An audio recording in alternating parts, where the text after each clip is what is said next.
King Edward, Part 12. The dragon had paused, so Edward interjected. Mother and I have been discussing the nature of the gods recently, Akatosh, and she thinks that poetry would be a godly activity. What do you think about that notion? I am not so certain that one can attribute anything to the gods, Edward. They are another example of an unbounded problem, of course, but also, their characteristics are just not very well known to us. But surely one can determine things about any being that is a god. Akatosh replied, I do not think that we can at present. They are not like the Daedra, who have a nature that is with them at their birth. That is, the Daedra capabilities are inherent in them, and not are the result of any changes that have occurred to them. Willow interrupted. Akatosh, we can determine that the gods have a few basic characteristics, can't we? Edward added, Of course, Akatosh. They are powerful beings who can perform acts that are incomprehensible to us. That in itself must signify their difference.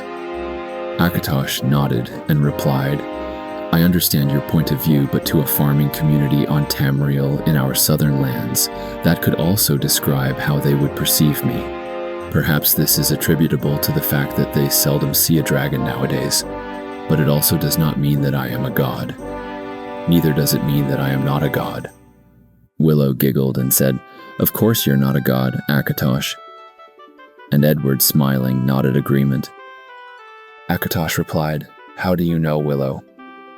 I can understand that you would guess that I am not a god, particularly since I am a dragon.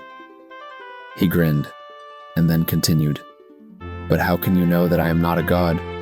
Edward scoffingly replied, Well, I know that I'm not a god anyway, and I have certainly never seen you perform any godly acts, Akatosh. You also don't seem to have any worshippers about either. The companions were smiling and generally agreeing with this, but Akatosh responded, But that does not mean that I have no worshippers, nor does it mean that I cannot perform any godly acts. It just means that you have not seen either of these. I am not yet certain that gods and goddesses require worshippers to maintain their existence, and as I said, I can perform magic that would look like godly acts to many Tamrielians. But the gods must have worshippers, Akatosh, said Alira. That's how they get their sustenance, or whatever it is that allows them to continue to be godly. Husband, you must know more about this subject. After all, you made a god of your brother Sifin. I did no such thing, Morlin responded, with a touch of indignation. His godhood is between him and his worshippers, among whom I am numbered. I did establish a temple cult in his memory. Anyone with the worldly means could do as much for anyone, living or dead. That alone is not enough. Maybe it helps facilitate matters, but I think it's not really necessary. I know no more of it, but if you want my opinion. He paused politely for confirmation that it was indeed still solicited, as elven etiquette demanded if one were giving opinion at length. He continued, There must be something, godly in the person's soul or essence or whatever part it is that does not die with the body. I know not whether that capacity is innate in the person, from birth or conception, or quickening, whene'er it is that soul and body are wedded for a lifespan, or whether great deeds and great generosity might breed it, enlarging the soul and transmuting it, so to speak. We all change and grow with each passing day, with every breath, some more than others. What else is life about? He went on without pausing for an answer to his rhetorical question, probably for fear that he might get one. In other cases, gods seem to arise from a locality, a mountain, or a spring, or wood, or a collection of localities, such as Tamriel itself. Places, like persons, have souls, some greater than others. This place might produce a god or a Daedra, or maybe it already has one or more. As it changes, so do its gods and Daedra, I think. Maybe they can choose to resist the change or aid it if propitiated. He looked at Akatosh inquiringly. The dragon had stopped fighting the new gods, he said, but would he go so far as to worship them? That speaks to the question of whence gods arise, but source is not nature. Of that I know as little as the rest of you, maybe less, since the question does not truly interest me. The gods are. My worship of them benefits me and mine. It is sufficient. Akatosh did not respond immediately, and Aliera refused to be distracted. But suppose such a cult were established, and worshippers provided for one of small and mean spirit, would that spirit not become a god? I suppose it might be done if one were determined enough and had a sufficiency of means to pay worshippers to perform rituals without spirit behind them. Maybe that's where small, mean gods come from, wife.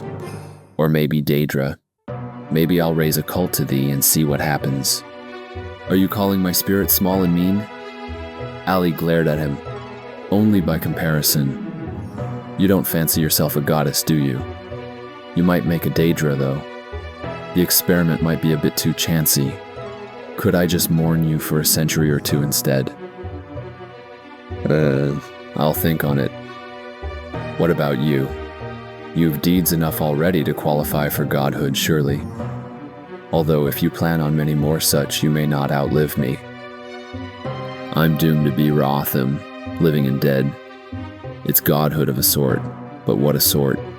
Don't begrudge me my long lifespan. Think of me doomed to eternity in the gloomy Ebonheart council chamber listening to the eternal wrangles. Small wonder the dead Ra'atham pulled the place down on the live ones 20 years ago, thus causing my brother and my mother to join their number. The dead Ra'atham must have welcomed the century and a half of respite while the Nords held Ebonheart. But your brother Sephin was killed too, as well as your brother King Cruthis. And Sephin wasn't Ra'atham, being your mother's son and not your father's, if I have the story straight. That's why he got his own temple, Edward said. So why did they kill him too? The story sounds very Daedric to me. You'd have me justify the ways of the gods to you, would you? I think they act for ends we cannot see, and slay the just and the unjust together. Not that I'd label any of my kin as either, not altogether. We see only the means. How can we judge? Gods too face choices. I do not think their power supreme. They can overrule nature on occasion, as can any mage. Yet they, like mages, are in the end bound by it. And their overrule must answer other rules still. And in those rules, whate'er they be, I think lies the answer to your questions. I think it's not something men and women may know while living. Akatosh smiled and replied, It is not so easy to describe the gods, is it? This is true, even though, myself included, each of us thinks that we have a mental picture of what godliness means. On the other hand, the gods and goddesses certainly do exist, and I also believe that there is a connection of some sort between them and the Daedra, and another connection between these entities and the power associated with performing magic. The priests of Julianos have been calling this power Magica, said a stranger who had joined the group. Akatosh replied, Greetings, Bard. Please allow me to introduce Geoffrey, a wandering poet who has been visiting our village for these last few days. The companions greeted the wood elf newcomer, some rising to their feet to do so according to their individual customs, and then all resumed sitting, actually sprawling about, and conversing. A number of priests are theorizing that the gods and goddesses live on another plane, as do the Daedra.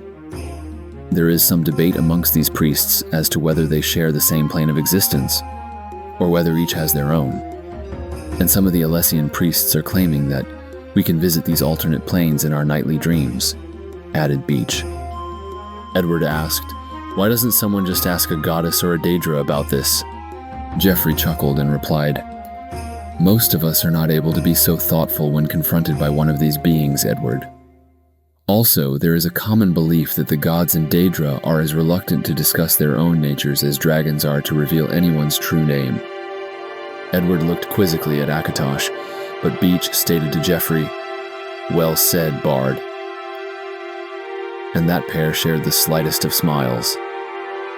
Beach then said, "Do you know what the resolutions of Zenithar has been saying about the gods and magic? This magic power, or magica, is just the power generated by the existence of, well, existence itself. When it becomes focused by living beings through natural processes, then it becomes accessible to the gods and goddesses as worship power, which is the next level of magica. After receiving some from their worshippers, the gods can then concentrate it up to god-level power, the true magica. The gods themselves can't generate the mid-level magica, since they are dependent on it for their own existence, but they can convert it to magica, which can then be used by mortals to cast spells. This magica is usually dispersed widely across the planes, but there are areas of greater and lesser concentration due to interferences with the dispersion process. When a goddess loses worshippers, her inflow of mid-level magica is decreased, so she in turn produces less god-level magica. With less magica under her control, for providing to worshippers or dispersion, her influence is decreased in the mortal planes. Of course, the converse is also true. In the extreme, she receives nothing and is relegated to a state of stasis, barely existing from the ordinary magica generated by her few remaining consecrated lands, zones of influence, and so on. Beach continued, "On the other hand, Daedra receive very specific or modified mid-level magica from a few mortals with specific areas of interest, and these Daedra are normally tied to very specific circumstances. Because of their nature, they gain much more power from their small worship base, but the gods, with their much broader base, generally have greater overall power, even though the amount of concentrated worship that they receive from any one source is much less than a Daedra's. Most of the magica that the gods process is dispersed into and throughout the universe, no longer under their control, thereby making it available for everyone. It's not really something they do consciously, but as a natural process that happens automatically. In other words, just because they are divine." Alir said, "I would think that magica is simply available to sentient beings, although the gods and Daedra could facilitate its usage. I would think that the gods and Daedra have other influences on us as well, because not everyone has spellcasting ability. Maybe in those alternate planes it's actually existence and not sentient entities that radiates magica, just as the stars give off light in our dimension. I just assume that magica is out there in the ether, or maybe sentient consciousnesses automatically tap into an alternate plane as they sleep. I think that everyone has some supply of magica, but most don't know how to use it very well, or else they adopt a way of life that inhibits or forbids its use. Maybe certain gods and Daedras serve as facilitators for the entire process, that is, both obtaining and using magica. But how do priests heal and cure and bless? Is magica involved at all, or do they invoke their goddesses directly?" Saya said, "I am not so sure that magica is acid. Perhaps there is yet another capability involved here. This capability would be unknown at this time, and maybe even uncensored. But I feel fairly certain that somehow it is a godly force that they are employing." Then Jeffrey responded, "Saas, I believe that magica fills the universe of planes. All things are infused with magica to one extent or another. In this regard, magica is attracted to some people and things over others, and some people with talent or training can control and even release magica in new forms. There may be other sources of magica available by tapping into alternate and otherworldly planes. There is also the possibility of alternate planes that are entirely void of magica. Regardless, certain beings of great power, such as the gods and Daedra, can not only control magica, but can see, absorb, and transfuse magica to and from objects and people. By employing this ability, worshippers of these beings are sometimes capable of greater acts of magic than they could accomplish otherwise. Also, in this way, some items sacred to powerful beings can be said to be holy, with additional amounts of directed magicka provided by gods or goddesses. Magic items fall into two main categories by definition: items that draw on the surrounding magicka to create spell-like effects, and items that hold magicka in reserve for their own internal effects. Normally, magic items which absorb magicka, giving increased abilities to their wielders, only affect themselves and are considered to use internal magicka. In some areas where great amounts of magicka have been used, the surroundings may be completely devoid of it. This of course negates the ability of beings to produce magic effects in these areas, although gods and Daedra carry their own supplies of magicka, as do magic items that do not depend on the use of surrounding magicka. Aliera said, "We've been investigating some rumors and stories concerning something that might be called anti-magicka. I think the presence of a powerful Daedra with whom you weren't in tune could cause interference with spellcasting, maybe even cancel out existing spells. Perhaps particular Daedra simply favor thief or warrior types, or some goddesses and their priests might frown on competing magic in certain areas, for example in locations dedicated to them, so then unauthorized spells could interfere with their rituals."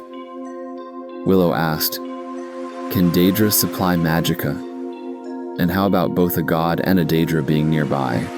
Wouldn't they sort of nullify each other's powers? This might be the cause of the anti-magicka effect. I've experienced an anti-magicka zone myself," inserted Myth. "It felt a lot like the effect of casting a spell like Dispel Magicka. At the time, I thought that a truly powerful spellcaster could still effectively cast spells, but their resulting power would have been much reduced. I didn't get a chance to test this out, though," added Myth with a smile. "We can also assume that certain powerful spells, creatures, and even magic items might actually drain the surrounding area of magicka," replied Jeffrey. "This could be extended to places where great amounts of magic energy were once gathered and expended. For example, in ancient temples where great spells were cast, or battlefields where powerful mages contested. Perhaps certain metals or stones could act as absorbers of magicka, allowing for whole structures of anti-magicka zones. If so, you might be able to wear an amulet made out of anti-magicka material and gain a good advantage against spellcasters. Perhaps the purity of the material used would allow for better and better magic resistance." Akatosh spoke. "Dragons have long been interested in the anti-magicka effect, naturally enough. We have found some amulets that appear to act as magicka absorbers. They might contain something like negative magicka, in which case they would attract any stray magicka floating free in the local area. They are made of a stone or mineral resembling marble. It is very rare but could be extracted and shaped by skilled craftsmen. For example, I'm sure that the dwarves could have worked with this material. They might have made these amulets, or even that statue that I once saw. It was taller than any of you humanoids. Regardless, in these mountains we have found deposits scattered throughout the halls and tunnels at random, sometimes deep within the walls. Consequently, one appears to go in and out of these anti-magicka zones of varying intensities, with little or no warning. I have been imagining that this material works almost automatically. It seems to reflexively absorb magicka if given a chance to. However, we cannot rule out the possibility that they have been magically charged somehow. Perhaps this happened long ago, but the charge has somehow remained."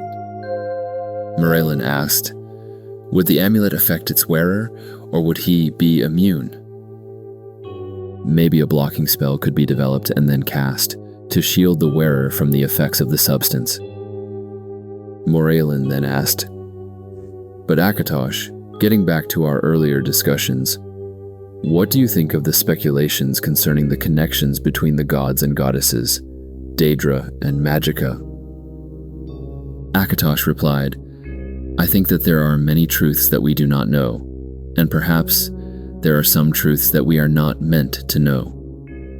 Morelin asked with a smile, "All right then, I've always wanted to know this.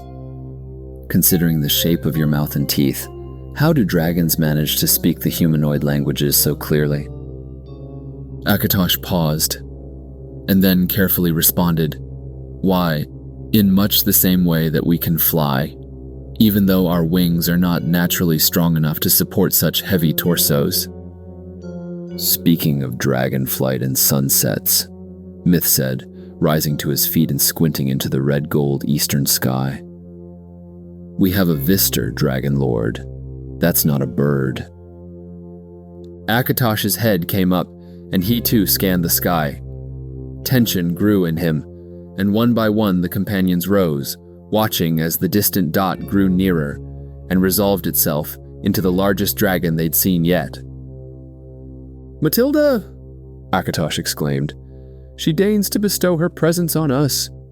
His wings lifted and unfurled, and the companions broke and ran for cover as he took flight. The two dragons wheeled through the sky, spouting great gouts of flame against the purpling sky. "They're fighting," Edward cried. "What does it mean? Who is Matilda?" "I don't know who she is, son," Morlin replied, "but they do not fight. You behold a dragon greeting ceremony. The pair are lit beyond a rock outcropping out of sight." "Should we go greet the stranger too?" Edward asked. "Nay," Myth said. "They'll let us know if our presence is wanted. Look, even the other dragons stay away." It was true. Dragon heads had poked from the caverns to witness the event, but none of them had taken wing, and now they were retreating to their hordes within. The companions ambled back into the meadow together and built a fire as a chill wind had sprung up. The elves sang an evening hymn to the stars, deftly weaving the dark elf version with the wood elf form. Alira added her voice to theirs, but Mats and Edward and Silk and Sias sat listening silently. They couldn't manage elven music of this kind. Geoffrey had a particularly clear, sweet voice, Edward thought. Akatosh returned presently, smiling in satisfaction. "Matilda's going to join us here, at least for a while," he said. He was actually glowing in the dusk, each scale giving off a golden radiance. "Is she your queen?" Edward asked, feeling very small and human. "She just is. Maybe she'll want to meet you all someday." "I hope so. Until then, well, I don't talk about other dragons, you know." To which Edward blinked in surprise and then surmise, and the discussion dissolved into jokes and songs for the remainder of that clear and beautiful